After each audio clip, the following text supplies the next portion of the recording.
The King James Bible, the first book of the Kings, chapter 9. And it came to pass, when Solomon had finished the building of the house of the Lord and the king's house, and all Solomon's desire which he was pleased to do, that the Lord appeared to Solomon the second time, as he appeared to him at Gibeon. And the Lord said unto him, I have heard thy prayer and thy supplication that thou hast made before me.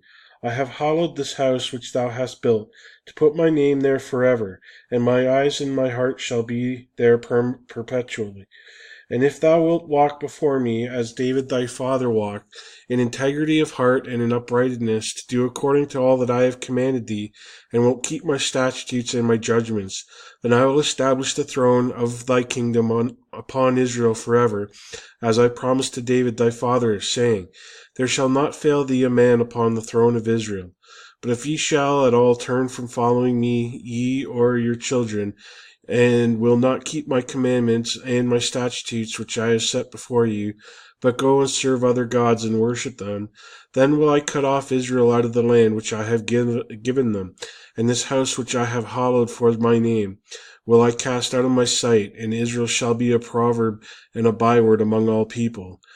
And at this house which is high, every one that passeth by it shall be astonished, and shall hiss, and they shall say, Why hath the Lord done this unto this land, and to this house? And they will answer, Because they forsook the Lord their God, who brought forth their fathers out of the land of Egypt, and have taken hold upon other gods, and have worshipped them, and served them. Therefore hath the Lord brought upon them all this evil.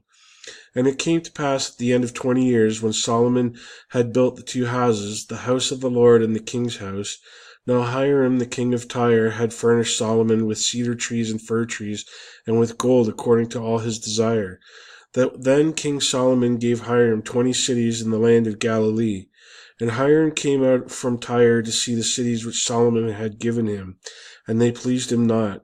And he said, What cities are these which thou hast given me, my brother? And he called them the land of Cabul unto this day. And Hiram sent to the king 60 talents of gold. And this is the reason of the levy which King Solomon raised, for to build the house of the Lord, and his own house in Milo, and the wall of Jerusalem, and Hazor, and Megiddo, and Gezer. For Pharaoh king of Egypt had gone up and taken Gezer, and burnt it with fire, and slain the Canaanites that dwelt in the city, and given it for a present unto his daughter Solomon's wife. And Solomon built Gezer and Beth-horon the nether, and Baalath and Tadmor in the wilderness in the land, and all the cities of store that Solomon had, and the cities for his chariots, and cities for his horsemen, and that which Solomon desired to build in Jerusalem, and in Lebanon, and in all the land of his domination, and all the people that were left of the Amorites, Hittites, Perizzites, Hivites, and Jebusites, which were not of the children of Israel. Their children that were left after them in the land, whom the children of Israel also were not able to utterly to destroy, upon those did Solomon levy a tribute of bondservice unto this day. But of the children of Israel did Solomon make no bondmen, but they were men of war, and his servants, and his princes, and his captains, and rulers of his chariots and his horsemen. These were the chief of the officers that were over Solomon's work, 550, which bare rule over the people that wrought in the work. But Pharaoh's daughter came up out of the city of David unto her house which Solomon had built for her. Then did he build Milo. And 3 times in a year did Solomon offer burnt offerings and peace offerings upon the altar which he built unto the Lord. And he burnt incense upon the altar that was before the Lord. So he finished the house. And King Solomon made a navy of ships in Ezron-geber, which is beside Eloth, on the shore of the Red Sea in the land of Edom.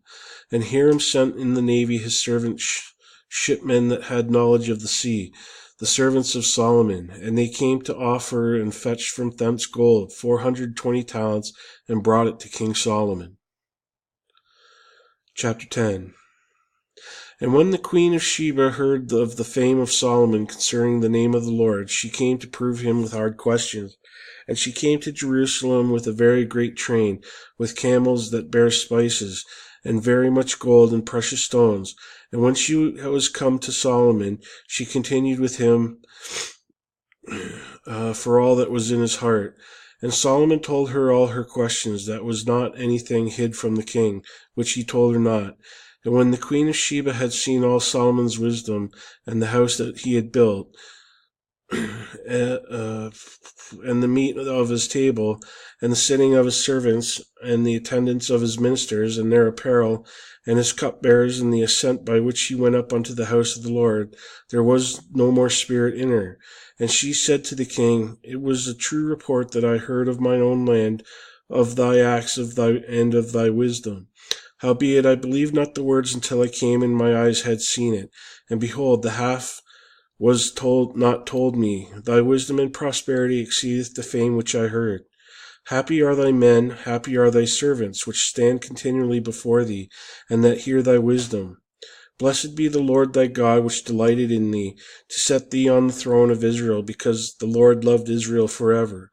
Therefore made he thee king to do judgment and justice. And she gave the king 120 talents of gold, and of spices very great store, and precious stones, that came no more such abundance of the spices as which the queen of Sheba gave to King Solomon.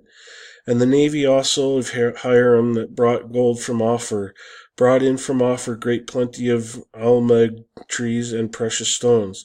And the king made the almug trees pillars of the house of the Lord, and for the king's house harps also, and psalteries for singers. There came so much almug trees, nor were seen unto this day. And King Solomon gave unto the queen of Sheba all her desire, whatsoever she asked, beside that which Solomon gave her of his royal bounty.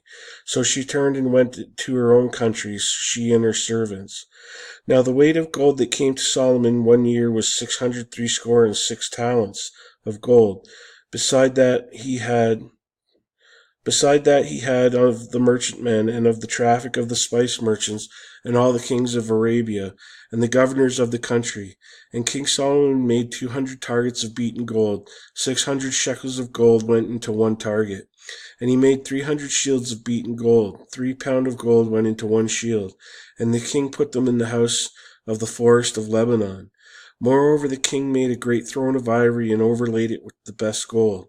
The throne had 6 steps, and the top of the throne was round behind, and there were stays on either side, on the place of the seat, and 2 lions stood beside the stays, and 12 lions stood there on one side, and on the other upon the 6 steps. There was not like made in any kingdom. All King Solomon's drinking vessels were of gold, and all the vessels of the house of the forest of Lebanon were of pure gold. None were of silver. It was nothing accounted in the days of Solomon. For the king had a navy of Tarshish with the navy of Hiram. Once in 3 years came the navy of Tarshish, bringing gold and silver, ivory, and apes and peacocks. So King Solomon exceeded all the kings of the earth for riches and for wisdom. And all the earth sought to Solomon to hear his wisdom, which God had put in his heart. And they brought every man his present, vessels of silver and vessels of gold, and garments and armor and spices, horses and mules, a rate year by year. And Solomon gathered together chariots and horsemen, and had 1,400 chariot and 12,000 horsemen, whom he bestowed in the cities for chariots, and with the king at Jerusalem. And the king made silver to be in Jerusalem as stones, and cedars made he to be as the sycamore trees that are in the vale for abundance. And Solomon had horses brought out of Egypt, and linen yarn. The king's merchants received the linen yarn at a price.